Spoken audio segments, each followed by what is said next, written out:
शादी को 1 महीना हो गया, लेकिन अभी तक मैं अपने पति को न देख सकी, क्योंकि वह रात को जब भी आते तो लाइट ऑफ करके कमरे में आते हैं और सुबह मेरे उठने से पहले घर से निकल जाते हैं।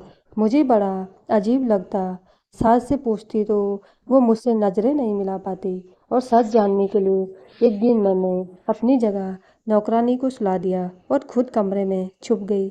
जब लाइट जलाई तो मेरी चीखें निकल गई। मेरे साथ इतना धोखा। आज मैं दुल्हन बनी बैठी थी अपने रूम, और मुझे आए बहुत वक्त हो गया था, लेकिन अभी तक मेरे पति का कहीं अता पता नहीं था। अचानक से आने वाली नींद के झोंकों ने मेरी बंद आंखों को खोलने पर मजबूर किया था। मैं पिछले कई घंटों से अपने कमरे में बैठी अपने पति का इंतजार कर रही थी। अब तो बैठ बैठ कर मेरी कमर में भी दर्द शुरू हो चुका था। जब यूं ही जमाई लेते हुए घड़ी की तरफ दौड़ाई तो रात के 2 बज रहे थे। मेरे तो होश उड़ गए थे। आज तो मेरी सुहाग रात थी, मेरी पहली रात, जिस रात पति पत्नी एक दूसरे से कई वादे करते हैं और उम्र भर साथ निभाने की कस्में खाते हैं। मैंने अभी तक अपने पति को देखा था नहीं था। कुछ हमारे खानदान में रस्में भी थी। शादी से पहले लड़का और लड़की की फोटो भी नहीं दिखाई जाती थी। बस छोटी बहन से सुना था कि मेरा दूल्हा बड़ा ही प्यारा है। खुद ही दिल में सपने लगी थी। इस रात का इंतजार तो न जाने मुझे कब से था, और मुझे जब लाकर इस कमरे में बिठाया गया तो मैं बहुत डरी सहमी सी थी। मगर इतने घंटे बैठने के बाद न सिर्फ मेरी कमर दर्द कर रही थी, बल्कि जमाई लेकर मेरे सारे सपने और ख्वाहिश भी खत्म हो चुकी थी। एक बार तो सोचा कि उठ के बाहर जाऊं और जाकर देखूं कि आखिर मेरा पति कहाँ है, मगर फिर बाहर जाना मुनासिब नहीं लगा। जब नींद में बहने गी तो यूं ही बैठे बैठे बेड के क्राउन से टैग लगाकर सो गई। अब और इंतजार करना मेरे लिए मुश्किल था कि तभी दरवाजे का लॉक खुलने की आवाज़ आई। मैं हड़बड़ाकर आंखें खोलकर देखने लगी, मगर कमरे में तो खूब अंधेरा फैल चुका था। मैंने सहम कर कहा कि कौन है, मगर पैरों के चप्पल की आवाज़ मुझे सुनाई नहीं दी। मैं सब शक पकाकर बोली कि सुनिए जी, क्या ये आप हैं? ये कमरे में इतना अंधेरा क्यों कर दिया? क्या लाइट चली गई है? मैंने एक ही में कई सवाल कर डाले थे, तभी गला खखार कर एक मर्दाना आवाज़ गूंजी, मैं हूँ आपका पति। इतना सुनना था कि मेरे दिल की धड़कन तेज हो गई। हालांकि मैं जानती थी उस वक्त मेरे कमरे में मेरा पति ही आ सकता है। ऐसे लगता था जैसे पति की आवाज़ सुनकर मेरी सारी थकान वही दम तोड़ गई हो। अब मुझे शर्म आ रही थी, मगर एक बात की हैरानगी हुई थी कि आखिर पति ने कमरे में आते ही अंधेरा क्यों कर दिया था। मुझे यह बात थोड़ी अजीब लगी। अगर लाइट चली गई थी तो मोमबत्ती या टॉर्च ही कमरे में ले आते। मैं आंखें फाड़ फाड़ के देखने की कोशिश कर रही थी कि जब मुझे एक मर्दाना साया सामने तरफ आते हुए नजर आया। पति मेरे सामने आकर बैठा और कहने लगा कि माफ़ कीजिएगा, बाहर दोस्तों में गपशप लगाते हुए वक्त का पता ही नहीं चला। आप तो जानती हैं कि ऐसे मौके पर दोस्त कहाँ जान छोड़ते हैं। आप काफ़ी थक गई होंगी, लगता है आपको सोना चाहिए। बाकी बातें हम कल कर लेंगे। मेरा पति तो बात करते हुए बहुत अटक रहा था। उसके मुंह से तो हकलाते हुए शब्द भी ठीक से नहीं निकल रहे थे। उसका हरगिज ये मतलब नहीं था कि उन्हें अटक अटक कर बोलने की बीमारी थी। वो तो यूं बात कर रहे थे जैसे मुझसे शर्मा रहे हों, उन्हें मुझसे शर्म आ रही हो। मर्द होकर उनका सब मुझे शर्माते हुए बात करना मुझे बहुत परेशान कर गया था। फिर याद आया कि छोटी बहन ने भी बताया था कि दीदी आपके मंगेतर बड़े शर्मीले किस्म के हैं। मेरे पति ने कहा कि आपने कमरे में अंधेरा क्यों कर दिया? क्या आप मुझे देखना नहीं चाहते? जाहिर है कि एक औरत शादी की रात बस अपने पति के लिए ही सजती संवरती है, ताकि उसका पति उसे देखे, उसकी तारीफ करे। मेरी बात सुनकर पति कुछ देर खामोश रहा और फिर कहने लगा कि मैंने तो आपको जी भर के देख लिया था जब आपको मेरे पास लाकर बिठाया गया। आप बहुत खूबसूरत हैं, और हमारे यहाँ एक रस्म है, मुझ पर किसी ने जादू करवाई थी ताकि मेरी शादी न हो सके। इसलिए पंडित जी ने बताया कि तुम्हें कुछ दिन तक रात को अंधेरे में पत्नी के पास जाना है। मुझे ये बात बड़ी अजीब लगी थी, मगर उस वक्त मैंने इस बात को सच मान लिया, क्योंकि पहली ही रात में किसी बहस में नहीं पड़ना चाहती थी।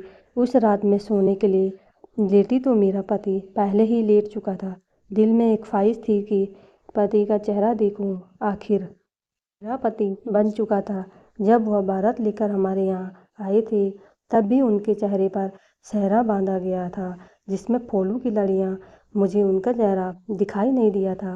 रात गुजर गई। मैंने सोचा कि चलो ये रात भी गुजर जाने दूँ। चंद घंटों की बात तो है। सुबह होते ही मैं अपने पति को देखूंगी। मैं पति के पहलों में सो गई। सुबह जब मेरी आंखें खुली तो मैंने मुस्कुराकर बैठ के दूसरी तरफ देखा। मैं चौंक कर उठ बैठी क्योंकि बेड तो बिल्कुल खाली था। वहाँ पर तो मेरा ही नहीं था। वॉशरूम भी खुला था। मैं हड़बड़ा कर उठी बैठी और कमरे से बाहर निकल आई। बाहर आकर देखा तो मेरी सास परेशान सी बैठी थी। मुझे देखकर उनके चेहरे पर फौरन मुस्कुराहट छा गई, मगर उन्होंने कुछ पढ़ते हुए मुझे इशारों से अपने पास आने को कहा। मैं उनके पास गई और साथ साथ आसपास अपने पति को भी देख रही थी कि वह कहाँ चले गए। मैं सास के पास गई तो उन्होंने फौरन मुझ पर फूंक मार दी। शायद पढ़ रही थी और वो मेरे लिए ही पढ़ रही थी जो उन्होंने मुझ पर पढ़कर फूंका था। यह देखकर मुझे पति की बात याद आने लगी। शायद ये मेरे और मेरे पति के लिए ही था।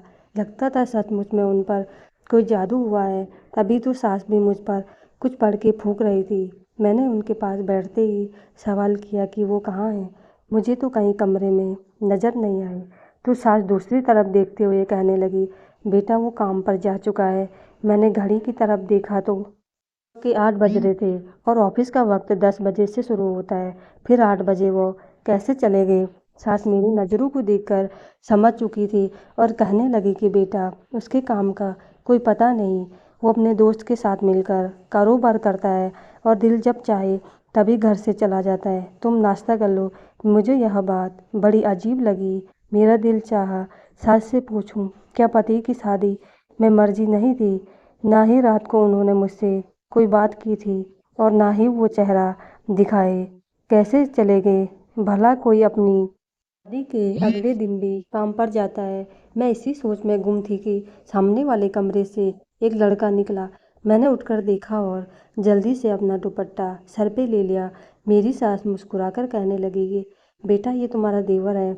मैंने सरसरी सी नज़र दौड़ाकर उसको नमस्ते किया तो वो आंखों से ही जवाब देकर वहाँ से बाहर चले गई और सारा दिन भी यूं ही गुजर गया।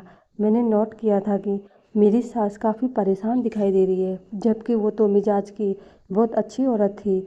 हमारा रिश्ता होने के बाद वह कई बार हमारे घर आई थी। मैंने उनके चेहरे पर उदासी देखी ही नहीं थी और बहुत खुश मिजाज थी। मुझसे बहुत प्यार से मिलती थी। मैं तो बहुत खुश थी कि चलो सास बहू में खूब जमेगी। मगर अब तो वो मुझसे बात भी ख्यालों में डूबी हुई करती थी। मैं जब बुलाती तो ख्यालों से निकलकर मेरी तरफ देखने लगती। इस घर में मेरे पति सास के अलावा एक मेरा देवर भी था। हम 4 लोग ही यहाँ पर रहते थे। मैं शाम में अपने पति के आने की राह देख रही थी। बिल्कुल नई नवेली दुल्हन की तरह सज संवर कर बैठी हुई थी। मगर तभी पर दस्तक हुई। मैंने फौरन मुस्कुराकर दरवाज़ा खोला तो सामने मेरा देवर अंकित खड़ा था। वो मुझे यूं खड़ा देखकर हड़बड़ाते हुए नज़रें चुरा लिया। मैंने भी उससे नमस्ते किया और वापस अंदर आ गई। बहुत रात हो चुकी थी। बार बार मेरी नज़रें घड़ी पर जा रही थी। न जाने मेरा पति कहाँ रह गया था। सास ने ज़बरदस्ती खाना भी खिला लिया। देवर भी वही खाना खा रहा था। मुझे महसूस हुआ कि जैसे वो चोरी चोरी देख रहा है। मैंने जब उसकी तरफ देखा तो वह बौखला कर नज़र ही बदल दिया और फिर आधा खाना कर घर से चला गया। मेरे दिमाग में बहुत ख्याल आ रहे थे। मैं यूं ही बैठी सोच रही थी कि आखिर वजह क्या थी। दिल घबराने लगा तो बालकनी में खड़ी होकर रोने लगी। आंखों से आंसू बह रहे थे। शायद मैं उनको पसंद नहीं आई थी। वो मुझसे नफरत करते थे या फिर उनके दिल में कोई और था। मैं अभी यूं ही खड़ी रो रही थी कि तभी कमरे में खूब अंधेरा फैल गया। हल्की रोशनी बालकनी के बल्ब की थी जिसे मैंने यूं ही जलता छोड़ा और फिर कमरे में चली आई। मेरे पति विनायक दूसरी तरफ मुंह किए बैठे थे। मैं आज हर बात क्लियर करना चाहती थी।